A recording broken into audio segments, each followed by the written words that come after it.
This is not a political poem. This poem is about when truth distorts, mind retorts, mental manipulation of all sorts. This is not a poem about politics. Ballot boxes or the crosses slain for democracy, because I don't care enough about politics to fashion picket signs.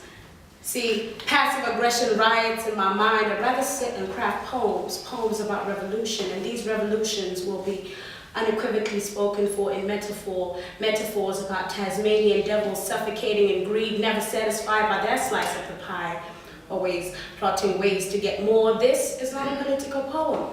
This poem will ask you, have you checked out the brains of kids lately?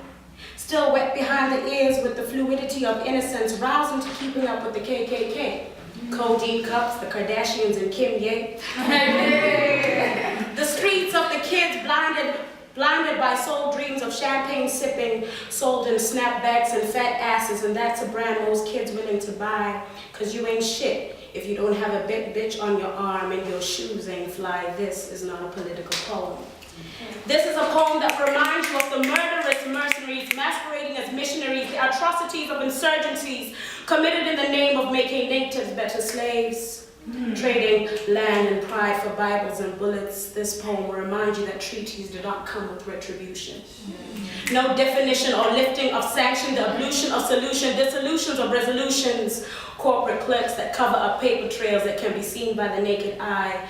This is a poem about pulpit entrepreneurs, prostitution of religious institutions. This is a poem for freedom. This poem will travel on the mouths and fingertips of the truth. This poem is about the melting pot of your society, about going nowhere fast. Only so much positive thinking and prayer can be done when corporate clergy doesn't account for losing your soul for a quick buck. Fuck politicians and journalists, pushing agendas through emotive messages marketed to the masses as objective truths. So-called public interest is a heinous crime with midday news providing alibis. Lies get easier to tell, polarizing the disparities between textbook theories and realities. This is not a political poem.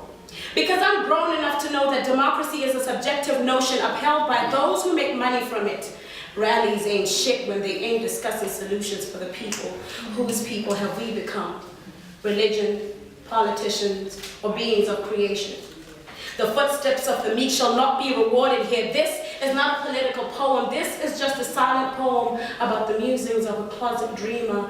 Revolutions on the rise. This is not a political poem.